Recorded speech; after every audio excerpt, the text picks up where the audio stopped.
السلام علیکم، آداب دوستو، سنیت کی جان ہمارے عالم دین مفتی سلمان اجہری۔ آئیے ہم اور آپ مل کر حضرت کی تقریر سنتے ہیں جو بڑی ہی خوبصورتی سے بیان کرتے ہیں۔ الحمد لله الحنان المنان الذي خلق الإنسان وعلمه البيان والصلاة والسلام على رسوله سيد الإنس والجان وعلى آله وأصحابه ذوي الخير والإحسان أما بعد فأعوذ بالله من الشيطان الرجيم بسم الله الرحمن الرحيم وما الله بغافل عما يعمل الظالمون انما يؤخرهم ليوم تشخص فيه الابصار صدق اللہ مولانا العظیم۔ بارگاہ رسالت مواب صلی اللہ تعالی علیہ وسلم میں درود پاک کا ہدیہ پیش کریں۔ اللہم صلی علی سیدنا و مولانا محمد معدن الجود والکرم وآلہ واصحابہ الکرام وابنہ الکریم وبارک وسلم صلاة دائمة سرمدا ابدا۔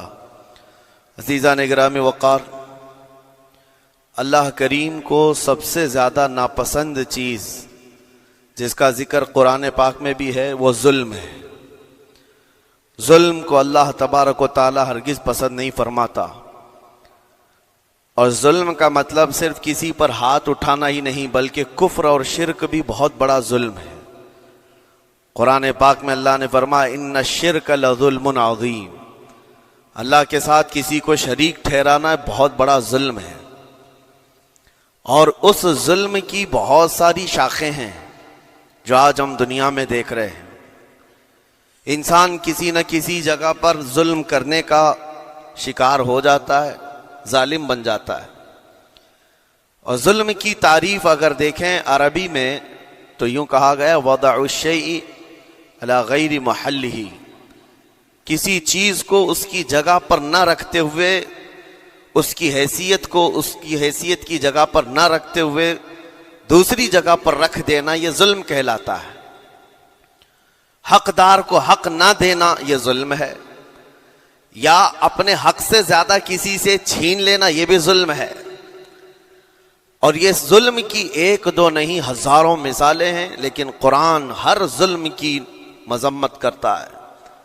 اللہ کریم کئی جگہوں پر ارشاد فرماتا ہے ان اللہ لا يحب الظالمین، اللہ تعالیٰ ظالموں کو ہرگز پسند نہیں فرماتا۔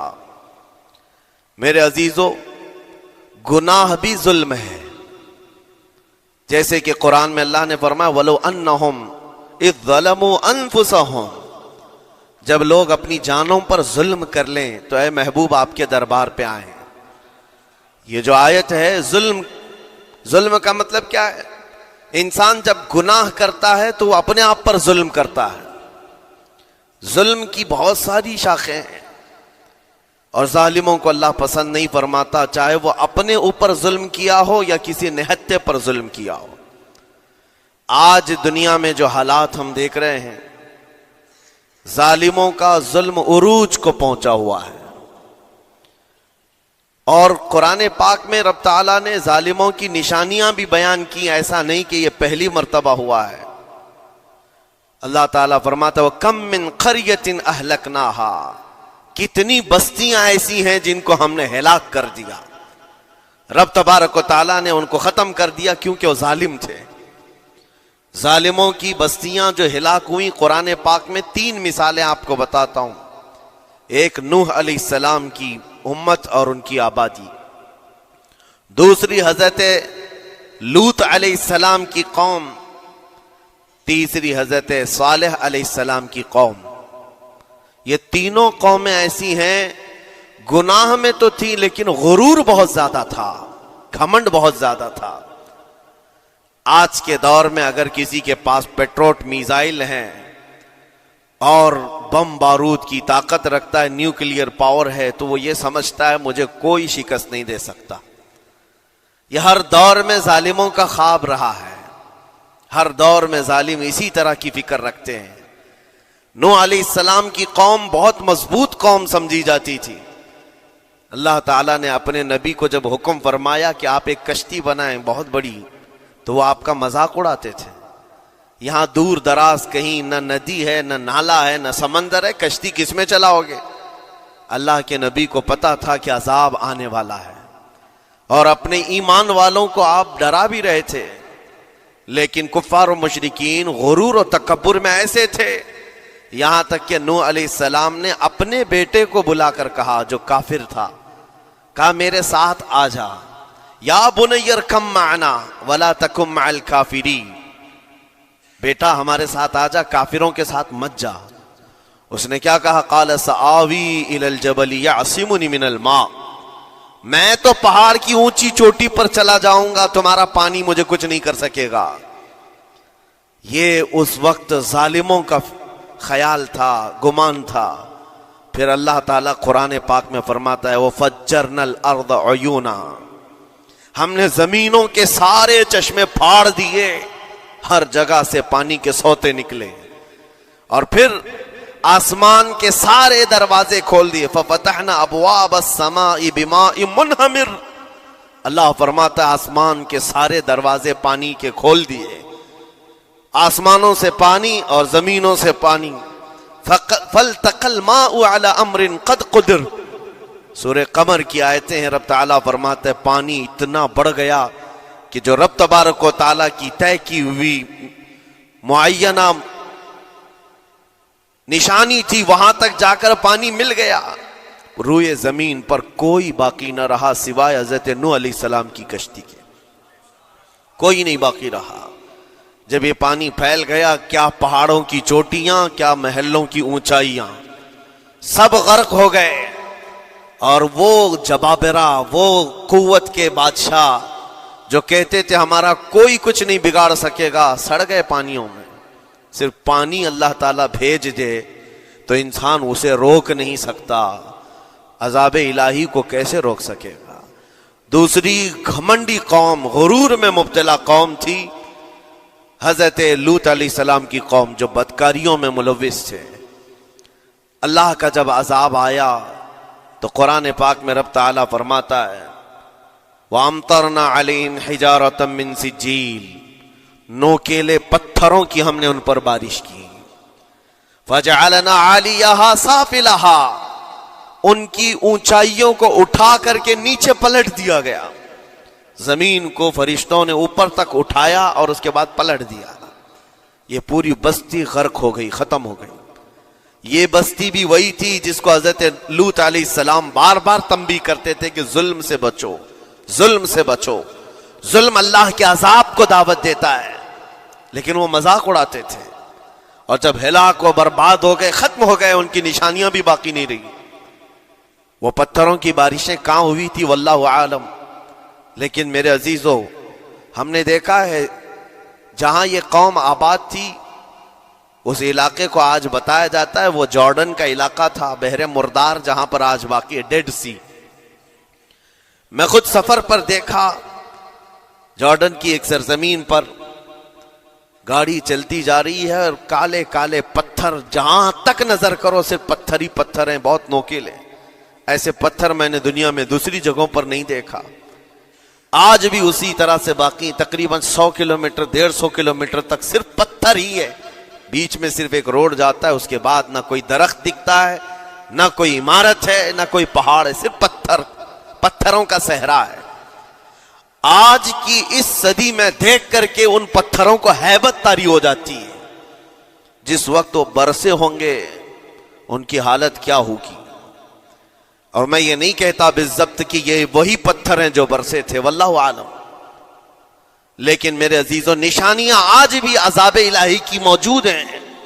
تیسری قوم تھی قوم شعیب اور قوم صالح علیہ السلام، یہ دونوں قوموں کے بارے میں ذکر کرتا ہوں۔ حضرت شعیب علیہ السلام کی قوم صرف ناپ تول میں کمی کرتی اور کفر و شرک بھی کرتے، شعیب علیہ السلام ان کو روکتے تو وہ ان کا بھی مذاق اڑاتے، اور جب عذاب الہی کے آنے کی بات کیا تو جانتے ہیں کیا کہا انہوں نے؟ یہ وہ قوم تھی جو پتھروں کو تراش کر کے گھر بنا لیتے تھے، یعنی پورے کے پورے پہاڑ کو، پتھروں کا جو پہاڑ ہوتا ہے اس کو تراشتے تھے، اور ایک آدمی کا ایک گھر ایک پہاڑ۔ آج کے دور میں ساری بلڈوزر مل کر کے نہیں کر پائیں، مشینیں مل کر نہ کر پائیں، وہ اس وقت کے لوگ بھاری بھرکم تھے، جسامت والے تھے، طاقت والے تھے، جب وہ اپنے رہنے کے لیے ایک پہاڑ کو تراش سکتے تھے، 4000 سال پہلے کی بات کر رہا ہوں، اس وقت میرے خیال سے وہ اپنے زمانے کے سب سے بڑے ماڈرن لوگ یا ترقی یافتہ لوگ کہلاتے ہوں گے، سب سے زیادہ ترقی یافتہ کہلاتے ہوں گے. جیسے آج لوگوں کو لگتا ہے رشیا اور امریکہ بہت پہنچے ہوئے ہیں ٹیکنالوجی میں، اس دور کے وہ لوگ سب سے بڑی طاقت کے رکھنے والے تھے. جب حضرت شعیب علیہ السلام نے ان کو اللہ کے عذاب سے ڈرایا تو کیا کہتے تھے؟ عذاب وہی نا جو نوح علیہ السلام کی قوم میں آیا تھا، بارش آ گئی تھی، زمین سے پانی نکل گیا تھا تو پانی بہت ہو گیا تھا، یا پھر وہ جو لوط علیہ السلام کی قوم پر آیا، پتھروں کی بارش، یا پھر ہواؤں کا عذاب. اگر یہ تینوں بھی آئیں تب بھی ہمارے ان پہاڑوں کے گھروں کو نقصان نہیں کر سکیں گے، ان کا اتنا غرور تھا. اگر پانی بھی آ جائے سمندروں کا، یا ہوا بھی تیز چلے، یا پتھروں کی بارش ہو، ہم تو بہت محفوظ قلعوں میں ہیں. اندازہ کرو میرے عزیزو، 3000 4000 سال کے بعد آج تک مدائن صالح اور الاولا سٹی نام سے سعودی میں موجود ہے، ابھی تک وہ گھر موجود ہیں. تو اس زمانے میں کتنے مضبوط رہے ہوں گے؟ پتہ نہیں 3000 سالوں میں کتنے طوفان آئے، کتنے سیلاب آئے، لیکن ابھی تک وہ پہاڑوں کے گھر موجود ہیں. تو اس زمانے میں کتنے طاقتور ہوں گے؟ ان کا نشہ آسمان پر تھا، غرور چڑھ کر کے بول رہا تھا. کہتے تھے کہ اگر اس طرح کے عذابات آ بھی گئے تو ہمارا کچھ نقصان نہیں ہوگا. کون سا؟ نوح علیہ السلام کی قوم کا عذاب آ جائے، لوط علیہ السلام کی قوم کا عذاب آ جائے، یا پھر شعیب علیہ السلام کی قوم کا عذاب آ جائے. یہ صالح علیہ السلام کی قوم کی بات کر رہا ہوں. تو پھر ہوا کیا؟ اللہ کے نبیوں نے انہیں ڈرایا اللہ کے عذاب سے، باز آ جاؤ، اللہ وحدہ لا شریک کی طرف جھک جاؤ. وہ اکڑ تھی، غرور تھا کہ نبیوں کا مذاق کرتے. پھر ہوا کیا؟ قرآن کہتا ہے صرف ایک فرشتے کو اللہ تعالیٰ نے زمین پر اتارا، ایک فرشتے کو اتارا، اور اس کے بعد اس فرشتے نے ایک چنگھاڑ لگائی، ایک آواز کی، ایک آواز. صرف فرشتے کی ایک آواز ایسی تھی کہ جتنے اپنے مضبوط قلعوں میں گھروں میں موجود تھے، اس آواز کی ہیبت سے ان کا بھیجا کانوں سے باہر نکل آیا تھا. اور صبح کے وقت جب اس بستی میں جا کر کے دیکھیں تو سب کے سب اوندھے منہ گرے ہوئے تھے، ایک بھی اس میں سے بچا ہوا نہیں تھا. نہ نوح علیہ السلام کا طوفان آیا، نہ لوط علیہ السلام کی قوم پر برسنے والے پتھروں کا عذاب آیا، نہ ہی ہوائیں چلائی گئیں. ایک فرشتے کو بھیج کر رب تعالیٰ نے اپنی قدرت کا مظاہرہ فرمایا. اللہ کے کروڑوں اربوں لا تعداد فرشتے ہیں، ایک فرشتے کی طاقت ایسی ہے کہ اگر وہ اپنی آواز نکالے تو تمہارے کانوں سے بھیجا باہر نکل آئے. اللہ وحدہ لا شریک، وہ حی و قیوم کل بھی تھا اور آج بھی ہے. وہ رب ذوالجلال حی و قیوم ہے، طاقتور ہے اور ہمیشہ رہے گا. اور رب تبارک و تعالیٰ نے قرآن پاک میں فرمایا، آپ یہ آیت تقریباً 3 جگہ قرآن میں آئی، وَإِذْ نَجَّيْنَاكُمْ مِنْ آلِ فِرْعَوْنَ يَسُومُونَكُمْ سُوءَ الْعَذَابِ يُذَبِّحُونَ أَبْنَاءَكُمْ وَيَسْتَحْيُونَ نِسَاءَكُمْ وَفِي ذَلِكُمْ بَلَاءٌ مِّن رَبِّكُمْ عَظِيمٌ. رب تعالیٰ فرماتا یاد کرو فرعونیوں کے عذاب سے اللہ نے تم کو نجات دی.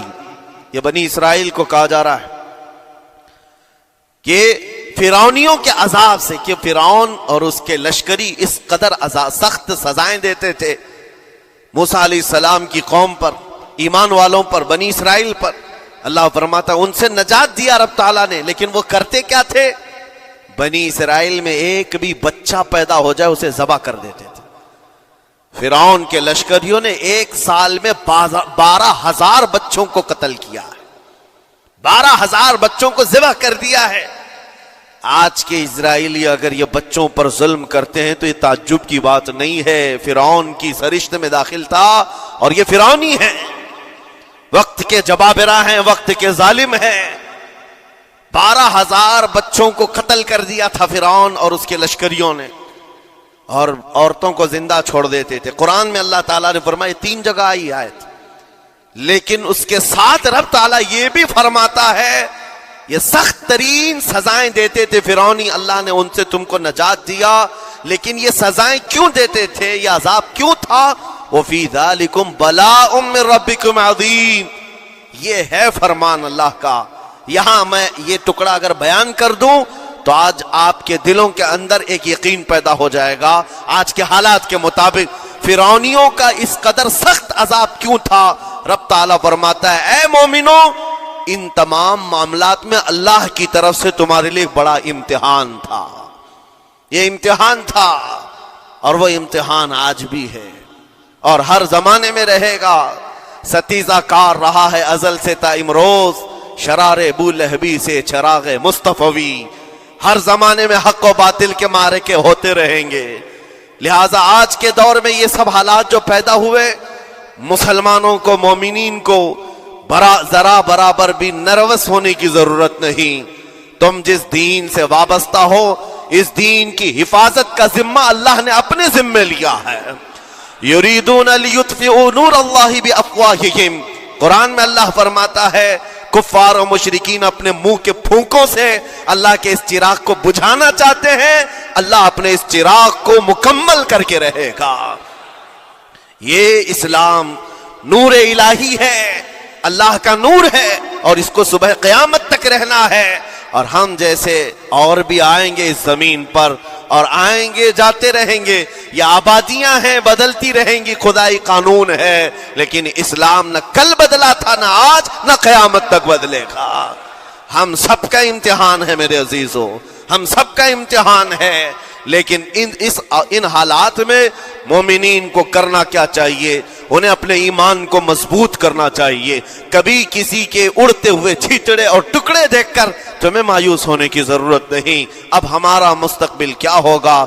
میرے عزیزو، آج جو حالات ہیں یہ حالات کربلا سے زیادہ سخت تو نہیں ہیں۔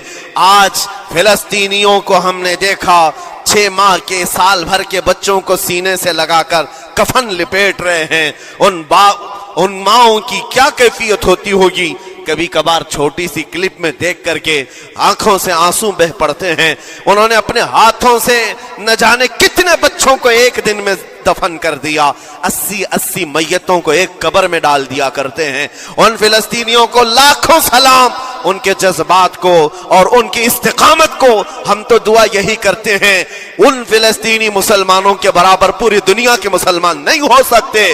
ہم تو ایک ناشتے پر صبر نہیں کر پاتے، وہ اپنے 10 بچوں اور خاندان والوں کے کٹے ہوئے چھیٹڑوں پر بھی کہتے ہیں اللہ ہمارے ساتھ ہے۔ ساری مصیبتیں دیکھ کر کے بھی وہ کہتے ہیں اللہ ہمارے ساتھ ہے۔ ان کے گھر اڑا دیے گئے، تباہ کر دیے گئے، راکھ میں بدل دیے گئے، اور نیوز اینکر یہ دجالی میڈیا وہاں جا کر کے ان کے زخموں کو کھرید کر کے پوچھتا ہے تمہارا مال کیسے آئے گا، تمہارا گھر کیسے چلا گیا، لیکن ان حالات میں بھی وہ مسکرا کر کہتے ہیں اللہ نے دیا تھا، پھر اللہ ہے اور اللہ دے گا۔ ان کے ایمان کے برابر ہم نہیں ہو سکتے، لیکن میرے عزیزو پوری دنیا کے مسلمانوں میں اس مسئلے نے آج ایک اتحاد کی فضا قائم کی ہے۔ اگر ہمارے درمیان آج بھی اتحاد نہیں ہو سکتا تو پھر میرے عزیزو شاعر نے سچ کہا تھا، جگہ جگہ کے تھک چکے ہیں تمہیں یہ ہنگامے، نشاط لذت خواب گراں بدل ڈالو، غلط روی سے منازل کا بعد بڑھتا ہے، مسافر و روش کارواں بدل ڈالو۔ آج کے حالات تمہیں اگر نہیں بدلنے پر مجبور کیے تو پھر بتاؤ کون سے حالات تمہیں بدلیں گے، کب تم بدلو گے؟ لیکن ان حالات پر آج بعض لوگوں نے یہ کہنا شروع کیا۔ میں نے چند دنوں پہلے ایک آیت پڑھی تھی، ایک بیان میں کہا تھا اللہ قرآن میں فرماتا ہے هو الذی ارسل رسولہ بالہدی ودین الحق لیظہرہ علی الدین کلہ، وہ اللہ ہے جس نے حق دین کے ساتھ اپنے رسول کو بھیجا ہے اور ہدایت کے ساتھ اپنے رسول کو بھیجا ہے۔ کیوں بھیجا ہے؟ لیظہرہ علی الدین کلہ، تاکہ وہ رسول پوری دنیا پر یہ دین غالب کرے، یہ دین غالب آئے گا۔ تو بعض مجھ سے کہنے لگے مولانا سٹیج پر بیٹھ کر چلاتے ہو، کئی کرسیوں پر بیٹھ کر کہتے ہو کہ تمہارا دین غالب آئے گا، تمہارا دین تو آج ٹکڑے ٹکڑے کیا جا رہا ہے، کوئی کچھ نہیں کر پاتا۔ ان ظالموں کو میں یہ کہتا ہوں، ان کو یہ میں کہتا ہوں، ان تمام حالات سے تم ہرگز یہ مت سمجھنا کہ دین غالب آئے گا۔ چاند پر بھی گہن لگتا ہے، لیکن جب گہن چھٹتا ہے تو چاند پورے آب و تاب کے ساتھ چمکتا ہے۔ آج اگر امت مصطفیٰ پر گہن لگا ہے تو میں اپنے ان تمام نوجوانوں سے جو ابھی ان فوان شباب میں داخل ہوئے ہیں، ابھی یہ دنیا کو دیکھنے کے قابل بنے ہیں، میں ان سے کہتا ہوں ان آندھیوں سے، ان طوفانوں سے گھبرا کر کے نہ تمہیں دین بدلنے کی ضرورت ہے، نہ تمہیں اپنا مسلک و مذہب بدلنے کی ضرورت ہے، بلکہ میں یہ کہتا ہوں نہ گھبراؤ مسلمانوں، ابھی خدا کی شان باقی ہے، ابھی اسلام زندہ ہے، قرآن باقی ہے۔ یہ ظالم کافر کیا سمجھتے ہیں جو روز ہم سے الجھتے ہیں؟ ابھی کربلا کا آخری میدان باقی ہے، ابھی تو کربلا کا آخری میدان باقی ہے۔ عزیزان گرامی وقار، میرے نبی کریم صلی اللہ تعالی علیہ وسلم نے جو فرمایا وہ ہو کر رہے گا، وہ ہو کر رہے گا۔ میرے آقا صلی اللہ تعالی علیہ وسلم کا فرمان عالی شان میں سناتا ہوں۔ حضور فرماتے ہیں لا تزال عصابۃ من امتی یقاتلون علی ابواب دمشق وما حولها وعلى ابواب بیت المقدس لا يضرهم خذلان من خذلهم ظاہرین علی الحق الى ان تقوم الساعة او کما قال رسول اللہ صلی اللہ علیہ وسلم۔ میرے آقا فرماتے ہیں قیامت تک میری امت میں سے ایک جماعت ایسی ہوگی جو بیت المقدس کے ارد گرد حق کے لیے لڑ رہی ہوگی۔ حضور نے فرمایا قیامت تک لڑتی رہے گی، لیکن ساتھ میں ان کے لیے میرے آقا نے فرمایا پوری دنیا کے برا چاہنے سے ان کا کچھ نہیں بگڑے گا۔ اس کا مطلب کیا ہے؟ اگر آپ ہم سے پوچھتے ہیں کچھ نہیں بگڑے گا، حضور نے فرمایا کچھ نہیں بگڑے گا، لیکن ہم تو دیکھ رہے ہیں ان کے گھر تباہ ہو گئے، بچے مر گئے، چھوٹے بچوں کے سروں سے باپ کا سایہ نکل گیا، کسی کے سامنے اس کی ماں کی تڑپتی ہوئی لاش ہے، اور حدیث میں کہا جا رہا ہے ان کا کچھ نہیں بگڑے گا۔ سب تو بگڑ گیا، مال بھی گیا، دکان بھی گئی، تجارت بھی گیا، گھر بھی گئے، اولاد بھی، رشتہ دار بھی، اور حدیث میں کہا جا رہا ہے کچھ نہیں بگڑے گا۔ میرے عزیزو یاد رکھو میرے آقا کا فرمان حق ہے، کچھ نہیں بگڑے گا کا مطلب کیا ہے؟ یہ تمام اسباب جانے کا مطلب یہ نہیں کہ بگڑ گیا، بگڑا تو اس کا ہے جس کا ایمان بگڑ گیا، ایمان جس کا گیا اس کا سب بگڑ گیا۔ اور ہم نے ان بچوں کو دیکھا ہے آج، ارے رات کو سوتے ہیں تو انہیں پتہ نہیں ہوتا صبح ہوگی بھی کہ نہیں ہوگی، لیکن اس کے باوجود ایک دل دہلا دینے والی بات میں بتاتا ہوں۔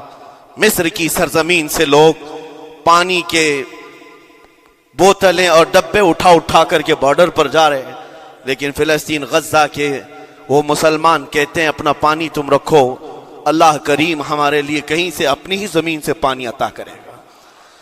ان کو لوگ کہہ رہے ہیں کیا آپ نہیں دیکھ رہے وقت کا بڑا فرعون روز الٹیمیٹم دیتا ہے 24 گھنٹے میں علاقہ خالی کرو، نکل جاؤ، گھر خالی کرو۔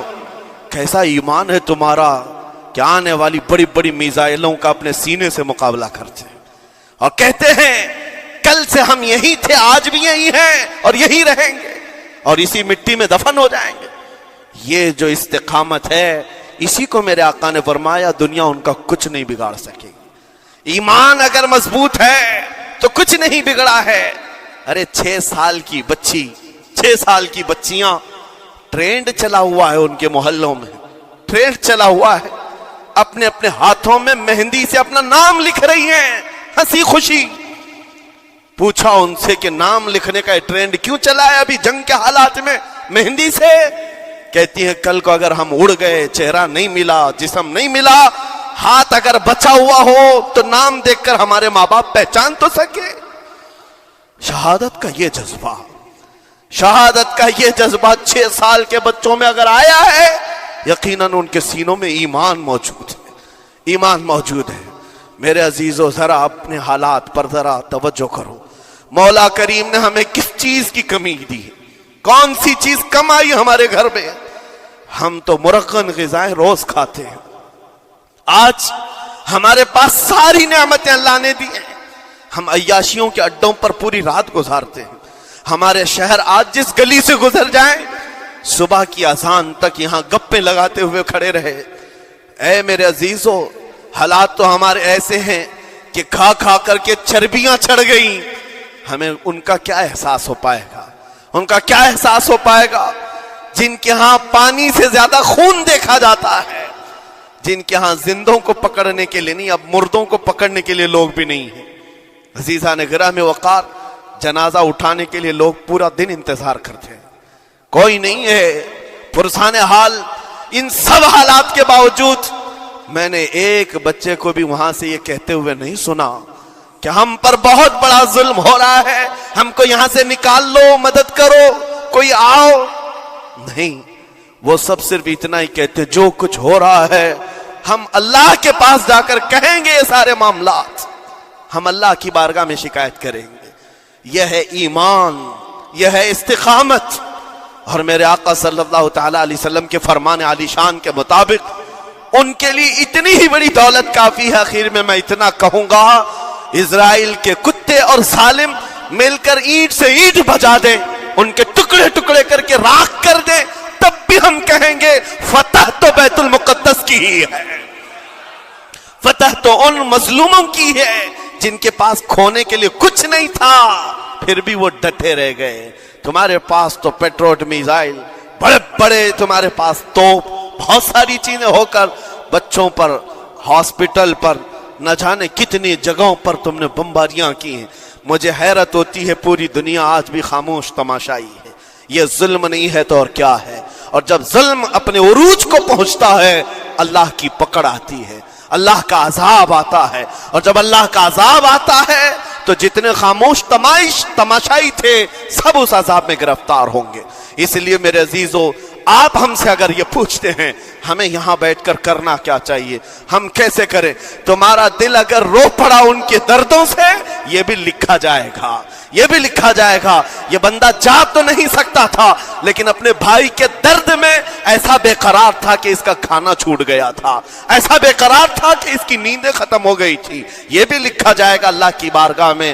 لیکن یہاں بیٹھ کر کے ہم عیاشیوں پر عیاشیاں کریں، اپنے گناہوں سے کبھی باز نہ آئے، تو پھر میرے عزیزو ان نہت مظلوموں کے ہم بہت خطرناک قسم کے دشمن کہلائیں گے، جہاں ان کو پانی کا ایک قطرہ نہیں، جہاں ان کے لیے لقمہ نہیں، وہ کسی کا بچا ہوا کچرا کھانے پر مجبور ہیں۔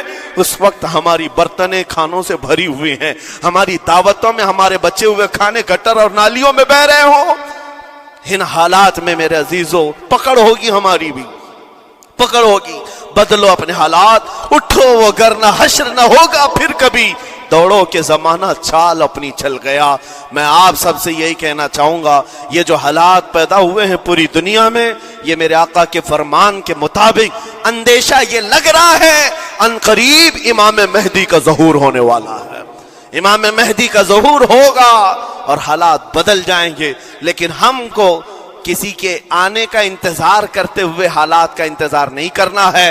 ابھی بدلو، آج بدلو، اللہ کی طرف دوڑو اور اس سے گڑ گڑا کر کہو کہ مولا کریم، ہمارے شامت اعمال، ہماری برائیوں کے سبب اگر یہ تیری پکڑ ہے، ہم توبہ کرتے ہیں تیرے دربار میں۔ جانتے ہو میرے آقا نے فرمایا، اللہ کے غضب کو اگر کوئی چیز ٹھنڈی کرتی ہے تو ایک مومن صالح کی رقت انگیز دعائیں اور اس کے نکلنے والے آنسو اللہ کے غضب کو ٹھنڈا کرتے ہیں، اللہ کے غضب کو ٹھنڈا کرتے ہیں۔ تم گڑ گڑاؤ اس مولا کی بارگاہ میں، یہ نہیں کہ اجتماعی طور پر کسی کے سامنے آپ رو دھو کر چلے گئے یا پھر آپ لوگوں کو دکھانے کے لیے کوئی سٹیٹمنٹ جاری کر دیے، نہیں، تنہائی میں بیٹھے ہو، اکیلے میں بیٹھے ہو۔ جیسے کہ کل ایک بہت اچھی چیز میں نے دیکھی تھی، ہمارے علماء نے اعلان کیا تھا پوری دنیا مل کر کے جمعرات کا روزہ رکھے، اس لیے کہ روزہ اللہ کو پسند ہے، اور افطار سے پہلے اگر کوئی دعا کرے، اول دعا ہماری ان مظلوموں کے حق میں ہو، ان ظالموں کے خلاف ہو، مظلوموں کی مدد کے لیے ہو، یقیناً اللہ کی مدد آئے گی، اور آئے گی کیونکہ قرآن بار بار کہتا ہے الا ان نصر اللہ قریب، آگاہ ہو جاؤ، بے شک اللہ کی مدد بہت قریب ہے، اللہ کی مدد بہت قریب ہے۔ عزیزان گرامی وقار، میں انہی تمام باتوں سے اپنی گفتگو کو آج سمیٹتا ہوں۔ آج کے ان حالات میں آپ کی ذمہ داری ہے اپنے ایمان پر مضبوطی سے جمے رہو، استقامت۔ بعض لوگوں کو آج یہ لگتا ہوگا کہ وہاں حالات بگڑے ہیں تو یہ مسلمان کیا کریں گے، کیا کریں گے، ہم کیا کرنے والے۔ ویسے ہی ہم ختم کیے جا چکے، ٹکڑے کیے جا چکے، ہم کچھ کرنے، بس تم اپنی زندگیاں بدلو، نشہ سے باز آ جاؤ، اور جتنے خرافات ہمارے محلوں میں آئے اس سے نکالو۔ اللہ کا عذاب آتا ہے، اللہ کی رحمتیں روٹ جاتی ہیں۔ ایک بار ہم بدل لیے تو مولا کریم اپنی رحمتوں کے سائبان فرما دے گا ہم پر، اور بس ہماری تمنا یہی ہے۔ اللہ کریم کی بارگاہ میں دعا ہے، قدیر و جبار خدا کہنے سننے سے زیادہ ہمیں عمل کی توفیق عطا فرما۔ اے رب کریم احسن الخالقین، ہم سب اپنے گناہوں سے سچی توبہ کرتے ہیں مولا، ہمارے گناہوں کی وجہ سے اگر تیری سخت پکڑ ہے تو مولا تو اپنے غضب کو ٹھنڈا فرما دے، تو اپنے غضب کو ٹھنڈا فرما دے مولا، تو اپنے غضب کو ٹھنڈا فرما دے۔ اے کریم خدا، تیرے حبیب کی امت تڑپ رہی ہے، اور ہر جگہ مولا ظلم و ستم کا نشانہ ان غریب مظلوموں کو بنایا جا رہا ہے جن کے پاس ایک وقت کا کھانا بھی باقی نہیں رہا۔ مولا تو اگر مدد نہیں کرے گا تو کون مدد نازل فرمائے گا؟ اے رحمان، ہمارا عقیدہ ہے تو ہی وہ خدا ہے جو ابابیلوں کو بھیج کر ابرہا کو ہلاک کیا، تو ہی وہ خدا ہے جو بدر میں اپنے نبی کے لیے 5000 فرشتوں کو اتارا۔ اے مولا، تو ہی وہ خدا ہے جو یونس علیہ السلام کو مچھلی کے پیٹ سے زندہ سلامت نکالا، تو ہی وہ خدا ہے جو ابراہیم علیہ السلام کو بھڑکتی ہوئی آگ سے زندہ محفوظ فرمایا۔ اے قدیر و جبار خدا، کل بھی تو حی و قیوم تھا، آج بھی ہے اور ہمیشہ رہے گا۔ ہمارے اس عقیدے کی لاج رکھ لے، اور غیب سے مولا تو اپنی مدد نازل فرما، اپنی مدد نازل فرما، امت مصطفیٰ کے لیے خیر فرما، ہم سب کو امن و امان عطا فرما۔ اے رب کریم، ان ظالموں کو کیفر کردار تک پہنچا دے، مظلوموں کو مولا امن کی سانس عطا فرما۔ ہماری خوشیاں اگر لکھی ہوئی ہے اے رب قدیر، ہماری خوشیوں میں سے ان کو یہ تقسیم فرما دے۔ اے اللہ، ہماری حصے کی خوشیاں انہیں تقسیم فرما دے۔ اے رب کریم، ہمارے امن و سکون کو ان کے درمیان تقسیم فرما دے۔ اے اللہ، ان بلکتی ہوئی ماؤں کی آوازیں ہماری نیندیں اڑا چکی ہیں مولا، ان بچوں کے زخمی چہرے مولا بار بار ہماری آنکھوں کو ترساتے ہیں مولا۔ کب تک یہ تیری آزمائش ہوگی، کب تک یہ امتحان ہوگا؟ اے قدیر و جبار خدا، تجھے تیرے حبیب کی نالین کا واسطہ ان سب کو ظلم و ستم سے آزاد فرما دے۔ اے اللہ، ظلم و ستم سے آزاد فرما، امن و امان عطا فرما، خیر و سلامتی عطا فرما، ہمارے اس ملک عزیز ہندوستان کو امن و امان کا گہوارہ بنا دے۔ اے اللہ، ہم سب کو محبت و آشتی کا پیغام اور الفت و محبت کے ساتھ جینے کی توفیق عطا فرما مولا، ہماری دعاؤں کو حضور کے صدقے قبول فرما۔ وصلی اللہ تعالی علی خیر خلقہ محمد وآلہ واصحابہ اجمعین، وآخر دعوانا